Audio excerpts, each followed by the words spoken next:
Good morning, everybody. Thank you for joining us today.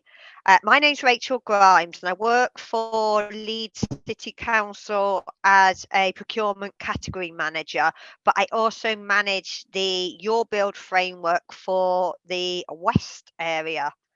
Thank you for joining us today for this webinar on risk allocation and management. It is the second session that's been set up by East Riding Council as part of their role within YORhub.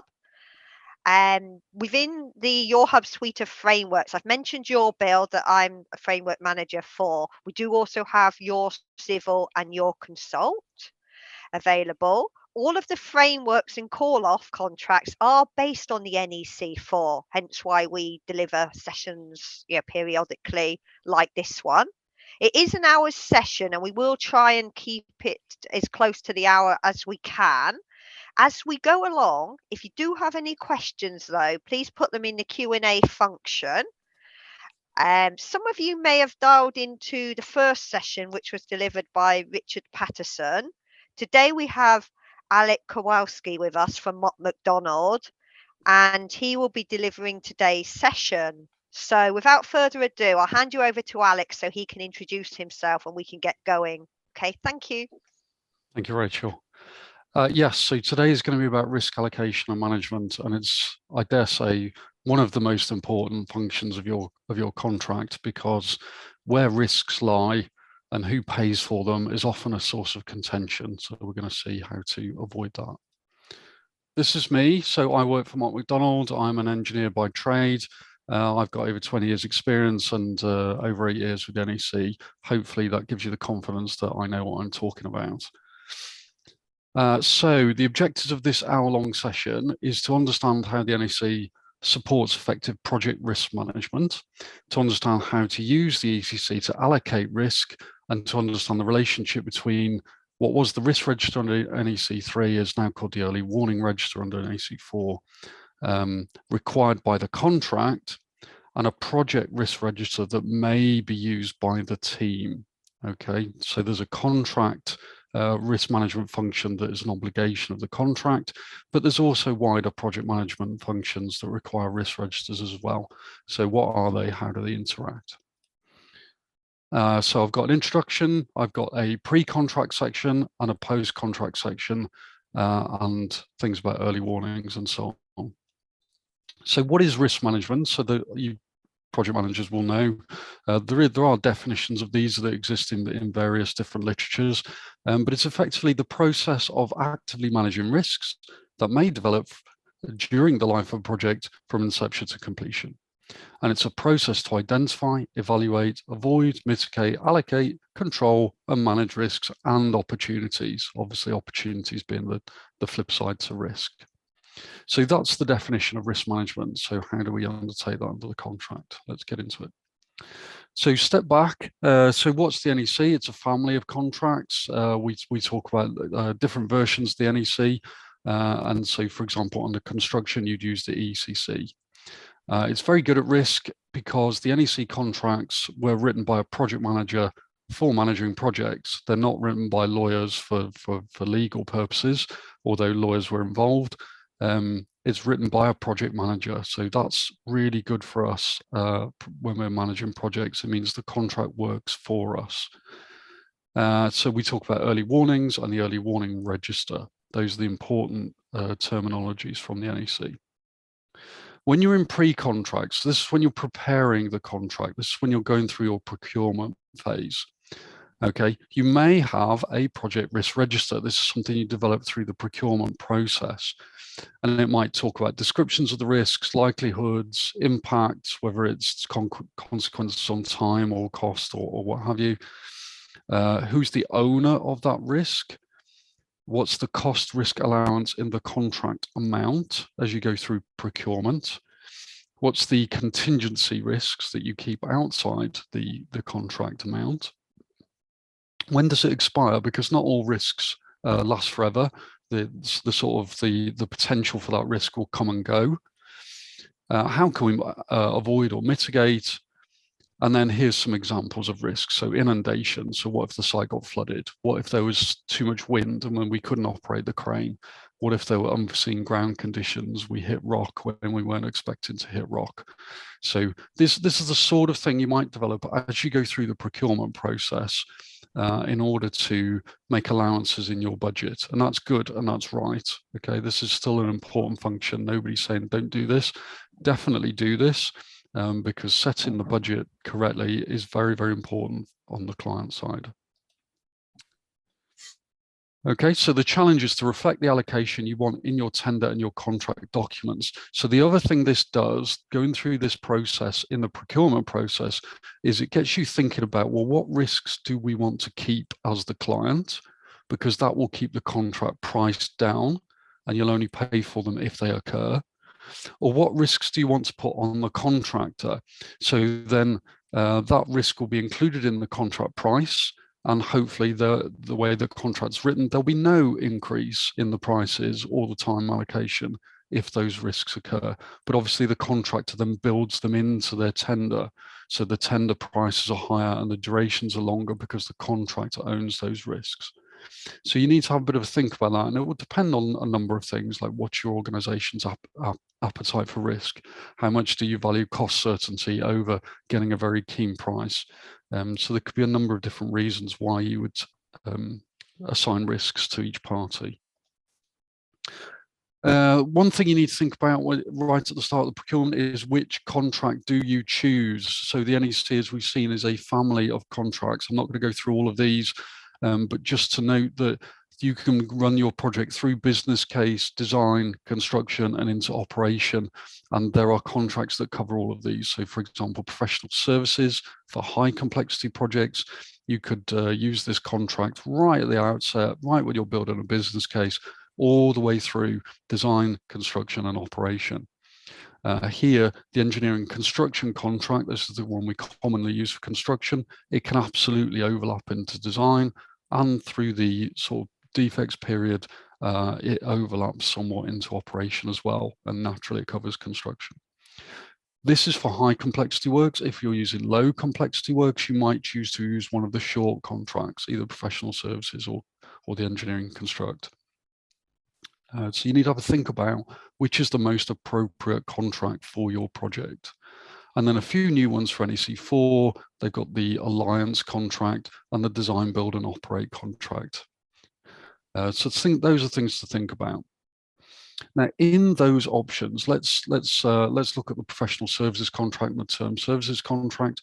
They've got options on how you price the works and how the supplier gets paid.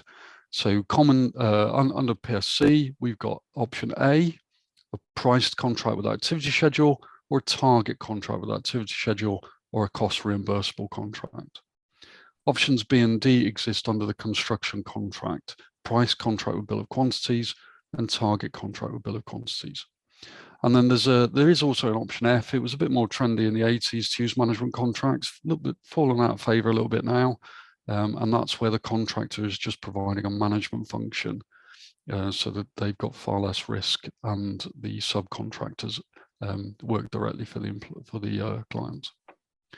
So who takes the risk? So this is one of our first choices as we go through pre-contract, as we go through the procurement process. Why would you choose any of these options? So it already starts to allocate risk. Okay, so in the price contract activity schedule, the quantity risk and the efficiency risk is put onto the contractor. Okay, so that might be what you want. It's relatively simple to administer, and a lot of the risk is taken by the contractor. So that might be why you would choose an option A.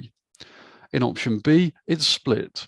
So again, the contractor's keeping that efficiency risk, but the employer or the client prepares the bill of quantities.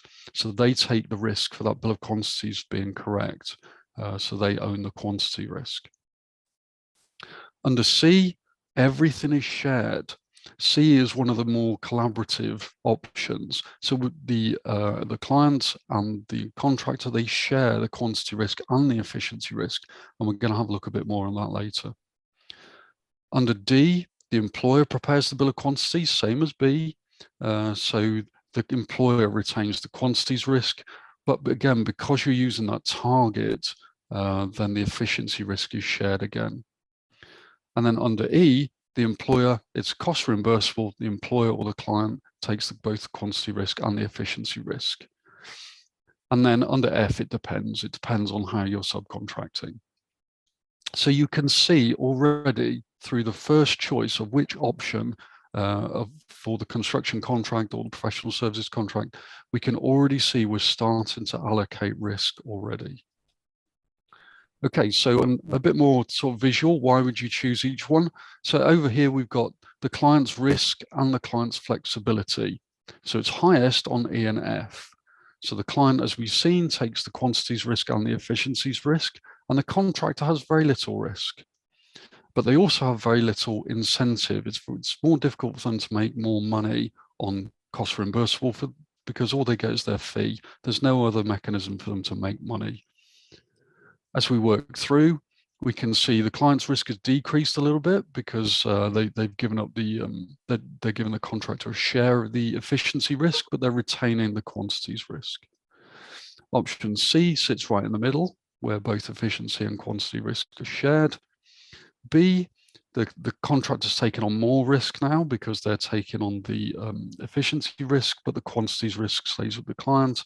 And over here, A, this is where the client has the least risk and the contractor holds the most, but the contractor also has the most incentive. If they can control their risks well, there's more opportunity for them to make profit. Okay, so that's another visualization about, again, why would you choose each option?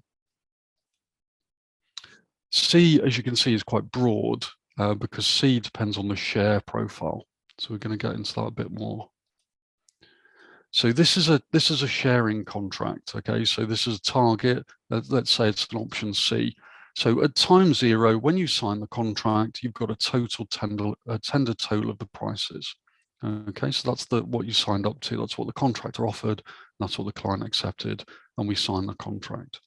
As time progresses, the prices will move. The total of the prices will move through, generally speaking, without getting too technical, generally speaking, through the implementation of compensation events. And when we get to the end, we get to completion, we get to a final total of the prices. Okay. Now, because it's a target contract, we talk about the prices, and that's important because that talks about the target. But what we actually pay as clients, what we actually pay is the costs. We don't pay the price, we pay the costs. So every month, the contractor opens their books to us. It's an open book contract. They demonstrate all of the costs that they've incurred and all of the costs they're forecasting until the next assessment date. And as we go through the project, one of two things will happen. Either everything's gone very well and we're on the green line and the cost is below the price. So that's good. There's been some sort of saving.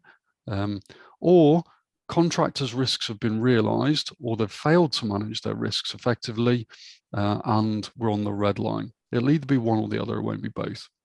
When clients' risks are realized, those are compensation events. That's what moves the total of the prices. It'll go down if you omit work. That's why that's there, just to demonstrate that it can go down.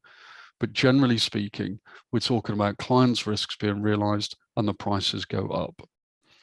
Here, when we talk about cost, this is then contractors' risks being realized. And if you're on the green line, they've managed them well, or they haven't been realized. If you're on the red line, something bad has happened and we've lost a little bit of control. So what do we actually pay? So what we do is then we split, and we talk about, these are not contractual terms, but we talk about the gain or the pain. So there's some sort of gain share if the costs are below the price, and there's a pain share if the costs are above the price. How this is shared is set out in the contract by the client during the tender process. Okay, so your first thing you do, these are examples. Okay, this is what you'd actually select in the contract data part 1. So these are not fixed. This is what you would select. So say, for example, you split it up in this way. So below 20% of the price or 20% above the price. We're going to split this up. And then you select the share percentages. So how you're going to share out savings in that region. So in the first example, we are 80%, any monies, any cost below 80% of the total of the prices is entirely allocated in this example to the client, and they'll take all of that saving. Conversely, 20% overspend, any overspend up to 20% is going to be shared, but beyond that, it's entirely, in this example, given to the contractor.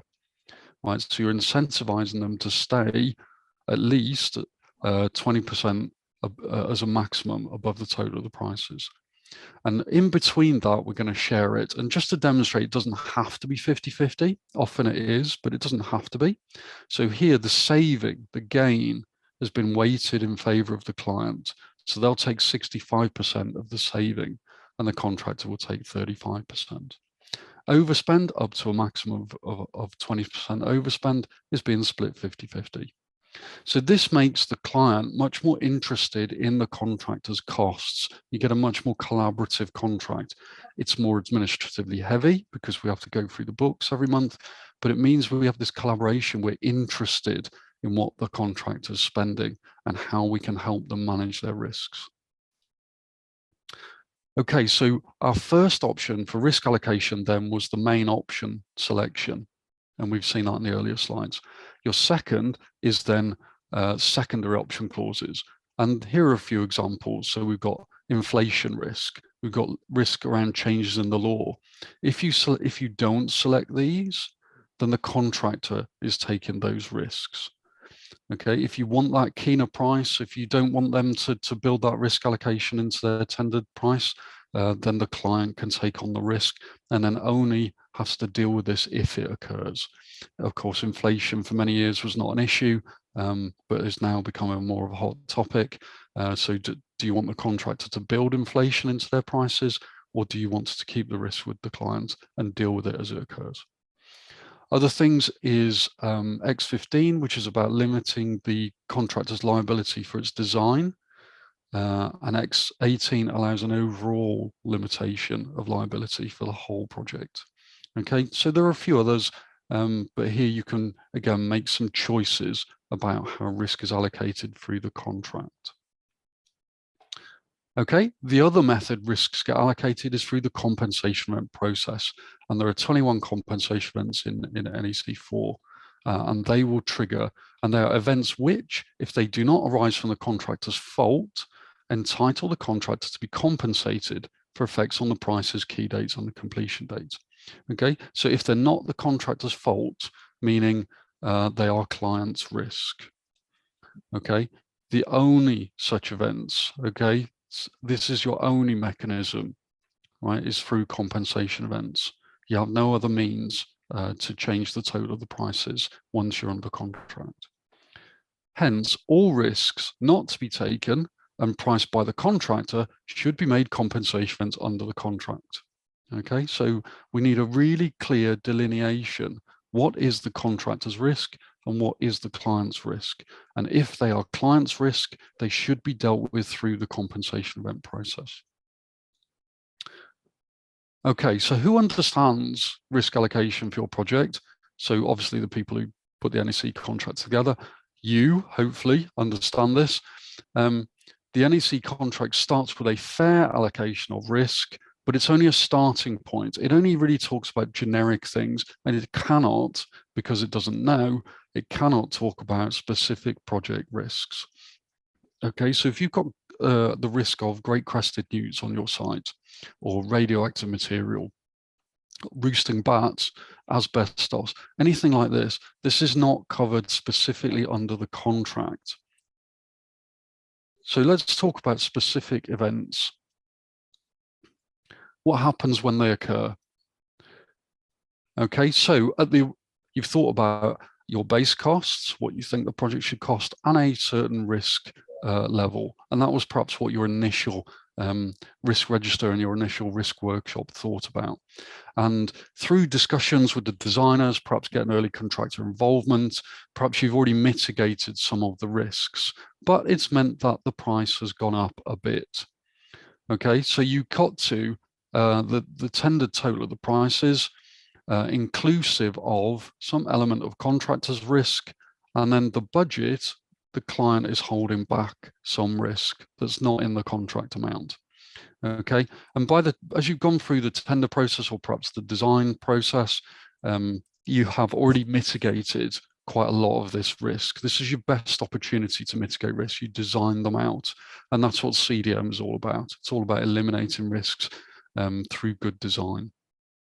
And then we get to the start of the project, and then as we go through time, risks are realized, so the total of the prices or the cost goes up, and hopefully this is taken account of within the contractor's risk budget, and it means that the client's risk allocation can diminish as the opportunity for risks pass.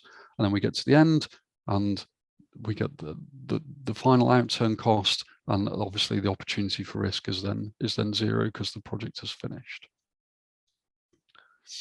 Okay, we need to ensure that compensation events in the contract reflect those risks the client wishes to retain. Again, just hammering that home, we need to think about that risk allocation. So risk allocation, the client's risks under the ECC are risks that the client wishes to retain, and in the contract, they should be made compensation events. So we've already heard that there are 21 under the existing contract, and that's clause 60.1.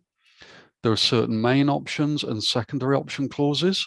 So that was our, do we choose option A, B, C, whatever it is. That includes certain risk compensation clauses, and anything we want to include in our Z clauses. Z clauses is where the client's lawyers have a field day and they alter the contract every which way, and they can add in anything to adjust it specifically to your project. It needs to be really well thought out, but that is one way of doing it. Okay, so if we've got a compensation event, there is a process for dealing with the time and cost effects. That's section 6 of the contract. I'm not going to go through that process here, but we know that there is a process for dealing with those risks when they occur. Alternatively, some of the risks are stated as employer's risks, or under NEC4, client's liabilities. Okay, and this is things like, insolvency, and bankruptcy and this sort of thing, and also other major events, sometimes called things like force majeure, which is not exactly what it is, but things like war, civil war, rebellion, and that sort of thing, they're retained as clients' liabilities. So these are also dealt with as compensation events through the contract, but you also have to have, the client has to indemnify for these, and the contractor does not need to hold insurance for those risks. And that's the difference between things allocated as a compensation event and things allocated as a client's liability. It's whether or not the contractor needs to hold insurance for that. Okay, so under NEC4, we're able to add additional compensation events in contract data part 1. And there's a bit of rewording, there's been a bit of rejigging from NEC3. Things were called employer's risks, they're now renamed client liability. But it has the same effect. So those of you familiar with NEC3, it has very, very similar effects in NEC4. So no need to panic that we're now under NEC4. It's still the same mechanism. Okay, so getting your client's risks right. So a risk that the client wishes to keep, and so should be a compensation under the contract. How do we know? So do we indemnify the contract against the effects of the event and remove the contractor's obligation to insure against it? Do you want to do that? Yes. Is it already an employer's risk in clause 80.1? Yes. So you don't need to do anything. It's already included under the standard printed contract. If it's not already an employer's risk, then we add it in the contract data as an additional employer's risk or client's liability. Okay, that's where you add it in. And again, it doesn't need huge amounts of redrafting. We just go to that section of the contract data and we just fill it in. No, we don't need to indemnify the contractor against it. That's not necessary. Is it already a compensation in clause 60.1? Yes, you don't need to do anything. Again, it already exists in that standard printed form. No, because this is very specific to your project. So this could be, the asbestos or the great crested newts or what have you. So no, so we add it as a new compensation event, either in a Z clause if it's NEC3 or in contract data part 1 if it's NEC4. Again, NEC4 has simplified this for us. We don't need the lawyers to come in and draft said clauses. We just add it into the contract data. Okay, so this is all about risk allocation, whether or not to include a risk on the risk register, the ECC risk register, which is now under NEC4 called the early warning register, is a separate decision, and we're going to come on to the distinction of that. This is how you do specific project risk allocation into your contract. So this is where you need to think about newts, asbestos, UXOs, whatever it is. This is where you think about it. So do you want it as a client's liability, or do you want it as an additional compensation rent?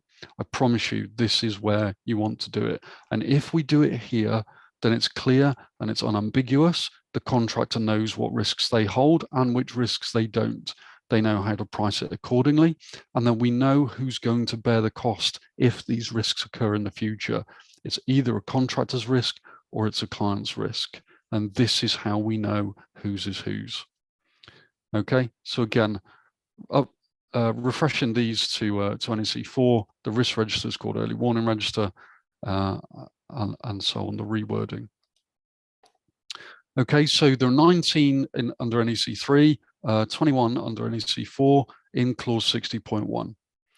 Okay, there are 3 additional ones in options B and D because these are specific compensation rents with regards to the bill of quantities.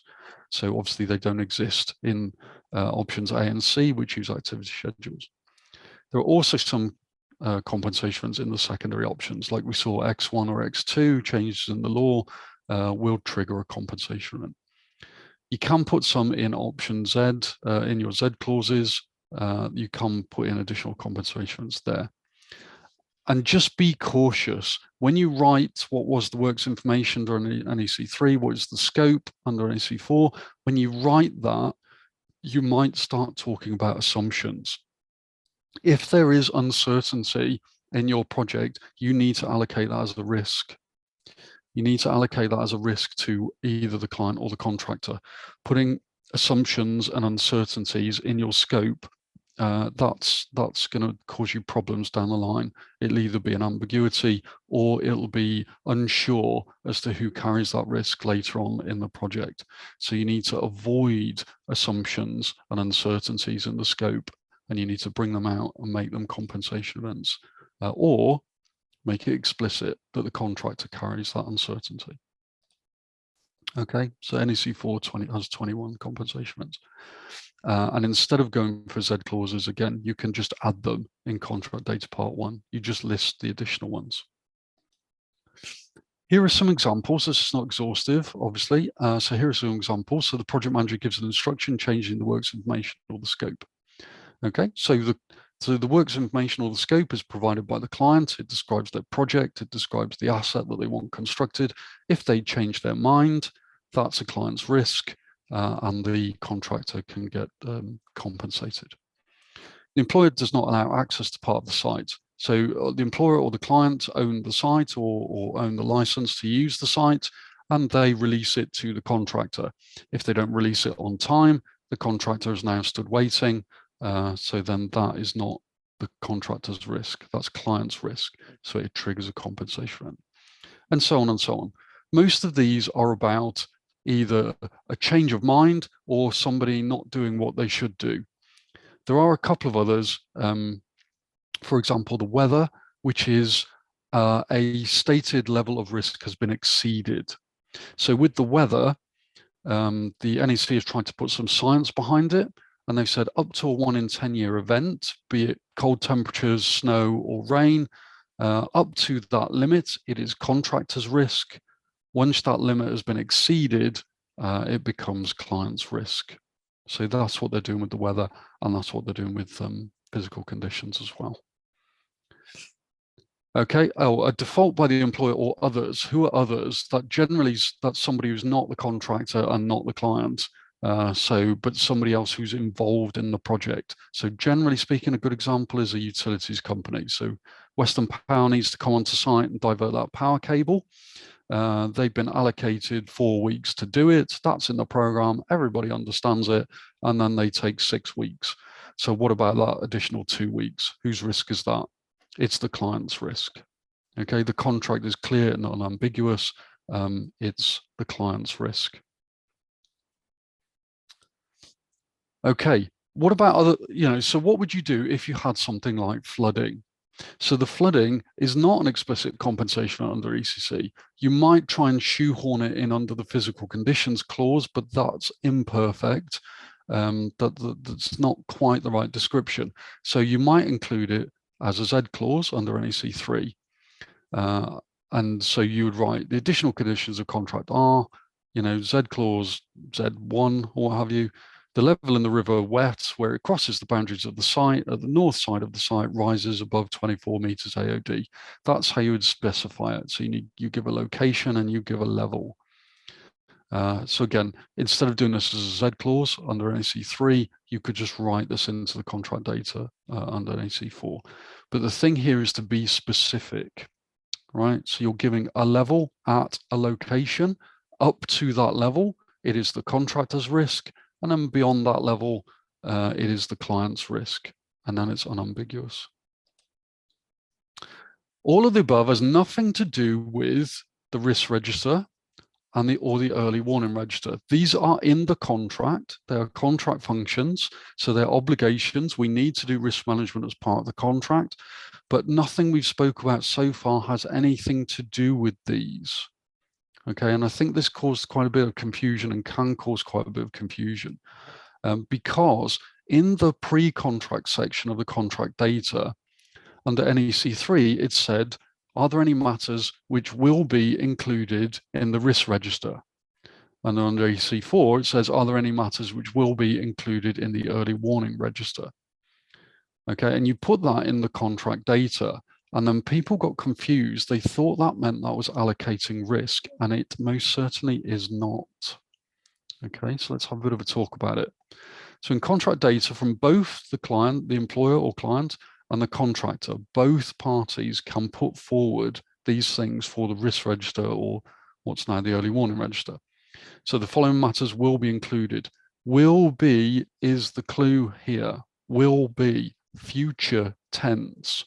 Okay, this is future tense. It's one of the only sections of the contract which is future tense, which means this is a post-contract risk management function. It does not contractually allocate risk.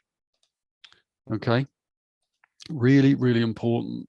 So the risk register, or now the early warning register, is a register of the risks which are listed in the contract data and the risks which the project manager or contractor has notified as an early warning matter. Okay, so this is a post-contract risk management function. This is a really important collaborative function of the contract, which is really useful for identifying and mitigating risks and helping each other through the life of the contract. But where do these risks come from? Where we populate this? Some of them come from early warnings, which are notified as the contract goes along, but some of them come from the contract data. So what you're filling in the contract data is effectively early warnings. Okay, not contractually allocating a risk. So when that risk occurs, it's paid for by whichever party. No, all of that risk allocation is done by the client when they prepared the contract documents. Okay, and it was, as we saw, which are additional clients' liabilities and which are additional compensation events. That's how you contractually allocate project risks. Here, we're talking about, yeah, I'm happy, sign the contract, but early doors, I want to talk about the potential for asbestos in that building we're going to demolish. I want to talk about the potential for bats roosting in that structure. Okay, but it doesn't say who owns that risk. Okay, it just says we need to talk about it, we need to mitigate it. Yeah, the risk register or the early warning register is a post-contract risk management tool. Honestly, I can't emphasize that enough. It's an enormous source of confusion. Okay, so the risk register, the tool that the PM and the contractor is using, the PM is managing it, but everybody uses it. It includes a description of the risk and a description of the actions which are to be taken to avoid or reduce the risk. That's what the contract says, just these two things. Okay, so fairly simplistic, right? Early warnings, they're a vital part of the ECC. They give reciprocal obligations to both notify and solve. Okay, the contractor and the PM give an early warning, so mandatory, not optional. You will give an early warning when you first become aware of a matter which could increase the total of the prices, delay completion or meeting a key date, or impair the performance of the works in use.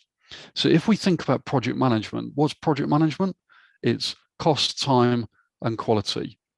Okay, those are all the three parts. Over sitting all of those is risk.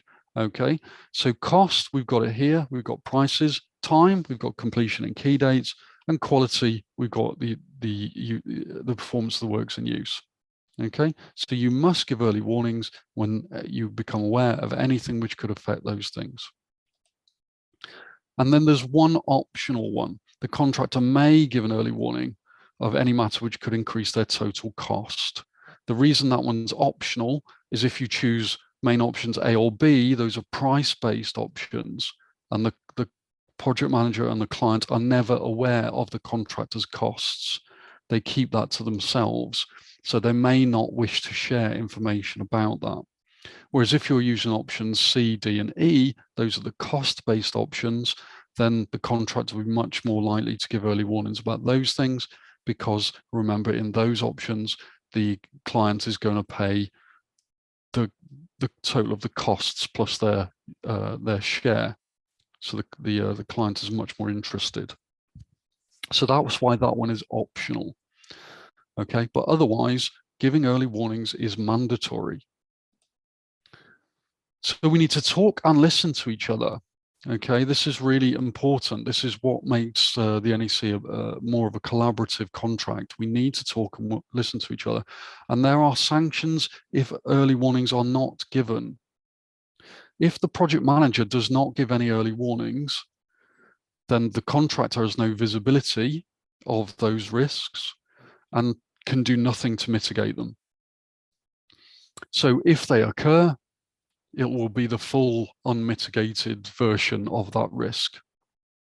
So that's why the PM would want to notify early warnings. That's why they should want to. If the contractor does not engage and does not tell the project manager and therefore the client about potential risks, then you have these clauses. And again, without getting into the detail too much, the compensation is assessed as if the contractor had given the early warning.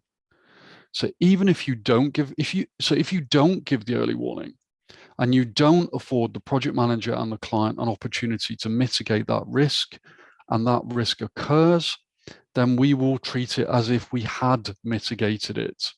And the prices and the time will only be adjusted to the mitigated case, and costs will also be disallowed because you didn't afford the client or the project manager an opportunity to mitigate. So you better give the early warnings. We better do the mitigation because we're going to behave as if we did anyway.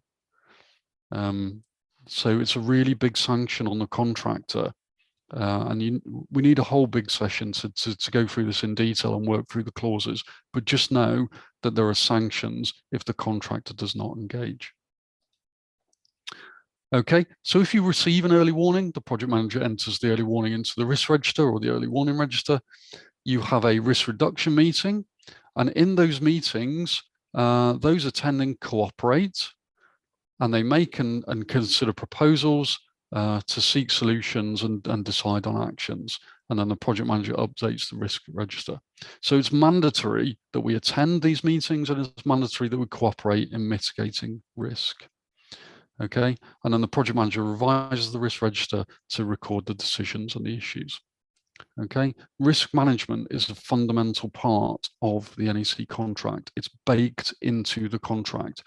It already exists in, in project management world. If you do APM or Sigma 6 or Prince 2 or whatever, they already have risk management functions built into them, which is fantastic. But they're not mandatory under many forms of contract. They're just advised. They're just sensible. We're under NEC, we're saying, no, these things are mandatory. These things are obligations under the contract. We must look at risk and we must mitigate. Okay. the early warning system encourages collaboration and proactive management. Properly managed, it will help management of risk, management of change, and processing of compensation events. Okay, so it's in everybody's interest to get involved in this. So what does a typical early warning register look like? So these are the two sections that are mandatory under the contract. Okay, description of the risk and actions to be taken to avoid it or reduce the risk. Okay, so you have to do those two. But it's also advised that perhaps you say where this came from. Was it from contract data or was it from an early warning? And if so, which early warning? When was it notified? Who notified it? We've already got the description, but the date the last action was undertaken. So if that risk is one that rolls over from meeting to meeting, are there ongoing actions, and when are they undertaken? And which organization has undertaken those actions, and which individual even in that organization? When are they going to do their action by? Is this risk still live? That's useful because obviously then you can filter. You don't need to look at closed risks. And then obviously you've only got a limited amount of time in your meetings. So are we going to discuss this? Is this a priority risk? So are we going to discuss it? And is there a running order? Let's make sure we hit the big important risks first, and then the lesser ones, if we get round to it, all the better. If not, at least we've hit the big ones. So the green ones, this is mandatory under the contract. This is just an advised sort of setup for your risk register. Okay, the project risk register, if there is one, is not the same as the risk register under NEC3. And I think that's why under NEC4 they've changed it, and it's now called the early warning register, because there was always a bit of a sort of tension between the project risk register and the contract risk register. So now you've got the project risk register and the early warning register. Okay, so what are they? How do they interact? Okay, so as a project risk register, the contract and the ECC risk register. So again, we've seen all these things you're going to have in the risk register. This will be in your project risk register. Okay. So you're going to have descriptions of the risk, you're going to have who owns it, you're going to have a cost allowance. So if it's the client's risk, so what have you got in your budget, in your risk pot in your budget? If it's the contractor's risk, you know, how much of their total of the prices, of that total of the prices, how much of that is risk? And what is the contractor required to do? And if so, is it in the works information or the scope, or is that going to be some additional work? Okay, so this is a sort of thing where you know, there's very similar functions under your project risk register and your contract risk register. There's a lot of overlap. Okay, these things here, as we've seen, they come from the contract. So these things you must do after the award. So these previously, you would do all of this in your tender phase, and you would think about all of this as you go through procurement. And then these additional things you have to do as we go through the management of the contract. Okay, and then just remember, risk register from NEC3 is now the early warning register. Okay, so your project risk register might contain project level risks. So this could be to do with, have you got the funding? You know, have you got the authorization to spend the money? Those sorts of things are very, very important to the client project manager. There might also be fundamental risks of the project, things like political considerations. So if the political agenda changes, then perhaps funding is withdrawn or permission is withdrawn to undertake that project, or it's no longer a focus of the government now and they're switching focus. So these projects are not going to be given the go-ahead. That exists at project level, above project level, so it doesn't go into the contract. So that's the sort of thing that would go into your project risk register, but would not make it into the contract risk register. Okay. All early warnings will go on the contract risk register. Okay, so they'll all have their own entries. right? And again, it's very, very similar things, very similar functions, descriptions of the risks, actions to avoid or reduce, likelihoods, actions owners, etc. But some of these will sit above the project and don't need to be discussed with the contractor. They need to be discussed within the client's organization and perhaps hold a budget for them or some mitigation for them at a client level, but they don't go down to the contractor. Okay, so these CPM updates the risk register, so the early warning register under NEC4. Now the project manager under the contract, that's a role. Now often it's a different person to the client's project manager, but not always. It's a role, so that same person could undertake both roles, client project manager and ECC project manager. So they might be undertaking the role of project manager under the contract and updating the risk register required by the contract. They may also be the client project manager who then manages the project risk register, and they have to separate in their minds which one they're looking at when. This is why it might be an advantage to separate this into different people. So the risk register has a subset of the columns of the project risk register, as we've seen earlier. Those which are just which sit above the project wouldn't necessarily be incorporated into the early warning register for the contract.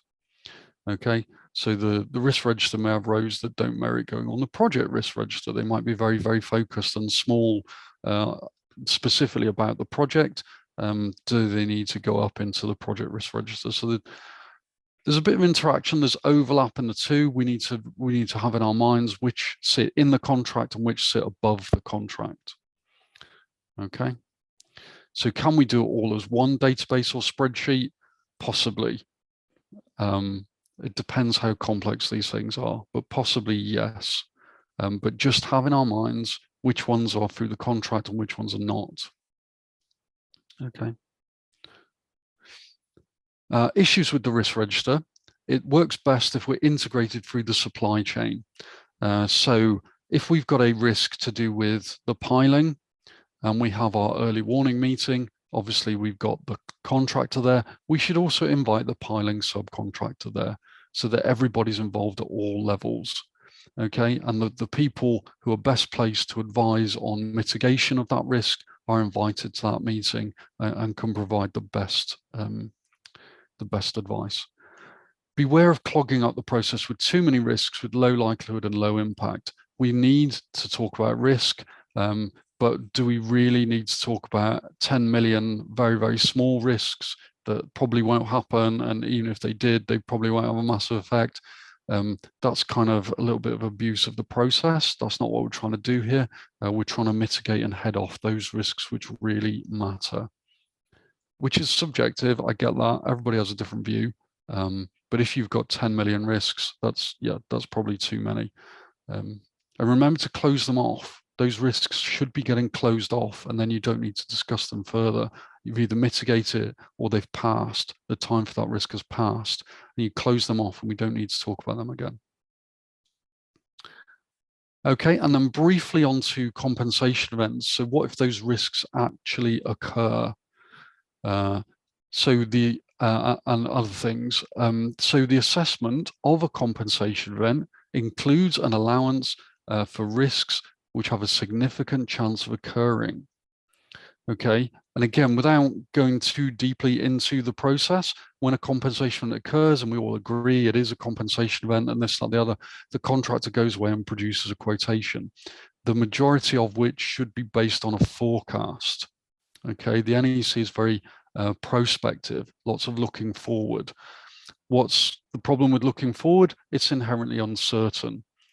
So to deal with that uncertainty, the contractor absolutely can and should allow for risks which have a significant chance of occurring. But it needs to be exactly that. We need to think about what those risks are and do they have a significant chance of occurring. We don't just put, oh, there's our quote and I don't know, 10% risk on the end. Those sorts of percentages on the end, that's not proper risk analysis, and that should be discouraged and shouldn't really be accepted by the PM. We need to have a proper risk analysis of what that risk is, what would the impacts be, and what is the likelihood of it occurring, and then those can be incorporated into the quotation, into the assessment. Okay, and it should be for both cost and time.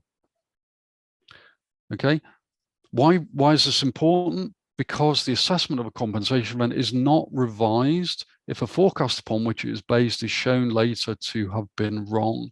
Basically, we don't go back. Once you've done that assessment and it's been accepted and implemented by the project manager, that's it. We close the books on that, or we close the books in terms of the prices on that, and we just think about the costs that actually occur. And if you put, £50,000 in for this piece of work and a risk was realized and it actually cost £60,000, we don't go back. That additional 10, it was, that's now the contractor's problem. Okay, we do not go back. Likewise, if you're allowed 50 grand and it turned out you only spent 40, the client doesn't have any sort of recourse to recoup that 10 grand. That's not how that works. Okay. That was the best assessment we could do at the time with the information we had at the time. And that was the figure we came up with. If it's more or less, one party is going to win or lose. But in the round, on a contract, you should win some and lose some, and it should finish about right. That's what should happen anyway. Okay. So if there are no risks that have a significant chance of occurring, then work under the compensation event is carried out under the same risk allocation as the original works. If it hasn't introduced any new risks, or you were going to work in the summer and now you're working in the winter, so you've got the risk of winter working, worse weather. Okay, if it doesn't do that, if the work is still within the summer, then the risk of weather is the same as it's always been. So you carry it out under the same risk allocation as the original works. Okay, that's why it's important. We don't just add in risks willy-nilly. We have to really think about what they are and why are they now occurring. Okay, there's no reassessment except for stated assumptions. Okay, so when you get that quotation from the contractor puts all their clarifications on the end, right? Wrong. No, they don't. They're deemed to have priced that instruction or that compensation in its entirety. Okay, they cannot qualify it. The only person who can qualify things is the project manager. If something's really uncertain, it's going to be very difficult for the contractor to price, then the project manager should put in assumptions to help guide the contractor on how to price those. And those project manager's assumptions can be revised, and then that triggers a fresh compensation event later. Okay, so only the project manager can state assumptions, not forecasts. You don't come up with any figures or anything. That's still for the contractor to do, at least initially. You just state assumptions, and if they have to be corrected, it triggers a new compensation. And again, we don't go back and revise the previous one. We do a fresh assessment based on the correction to that assumption. Okay, and so the PM manages the level of certainty and risk in the quotation to suit the client's business needs. If the client is happy that the contractor bears all the risk of that, that's fine, no change to anything, then they're going to put in big lumps of risk in their quotations. If the client's like, no, I don't want that, I want this really keen, then the project manager can put in assumptions to try and focus that quotation. So the NEC, in overall, it has clarity and simplicity in the way that it's written and the way that it's structured. It has flexibility, so we've got our choice of options, of main options and secondary options, and this gives us clear risk allocation. Okay, and then when we write the contract data, we also need to put in the specific project risks in the contract data. Okay, and that's what gives us the clear risk allocation. It's a stimulus to good project management because the early warning process, meaning the risk management process, is baked into the contract. And there's explicit mentions of time risk in the program, and the PM is given several different tools to manage the risk. Okay, and then there are lots and lots of papers and books and proceedings. Here's a good paper by Richard Patterson, using the NEC contracts to manage risk and avoid disputes. So that's a good paper to read from Richard. Then there are published works. This one's from Barry Treves, which is very, very good. And John Broom's guidance books are also very recommended. They're quite easy to read. So there's lots of guidance out there as well. Okay. Further information, obviously, come to Mott's. We're always happy to help. And that's the end of the presentation. Thanks very much, Alec. That's great. We've got one question that's come through while you were presenting. I thought we'd save it to the end. Right. So what's the question? So we didn't interrupt your flow. Are there any formats of activity schedules, stroke bills of quantity available for different options A, B, C, D, and E to know which details should be included? Okay, so the bill of quantities will be guided by the method of measurement. Okay, so in your contract, you specify a method of measurement, whether it be SESM or the highways method of measurement, and that will tell you how to break up your works. Okay, so that will guide the structure of the bill of quantities. Okay, it's very, very tied to the method of measurement, and in fact, getting that wrong is a problem for the client. So that's a client's risk. So make sure whoever's putting that together understands that method of measurement really well. With regards to the activity schedule, that's often left to the contractor. So you might put a few different headings just as sort of to guide them a bit, but generally you leave that up to the contractor through the tender process because they might want to deliver the works in different ways. So different contract, they don't like to be constrained to specific activity schedules because they're like, yeah, I understand what you're saying, but I don't want to deliver it like this. I want to deliver it like that. And that doesn't fit in with your activity schedule, and then they're in danger of returning a non-compliant bid. So again, the activity schedule, it depends, and it's often left up to the contractor to prepare. Thank you very much, and thank you to everybody for joining us today. As Alex said, if you do have any questions that you think of later on, then please just get in touch with details that are on the slide. Thank you very much, everybody, and enjoy the rest of your day. Okay, bye then.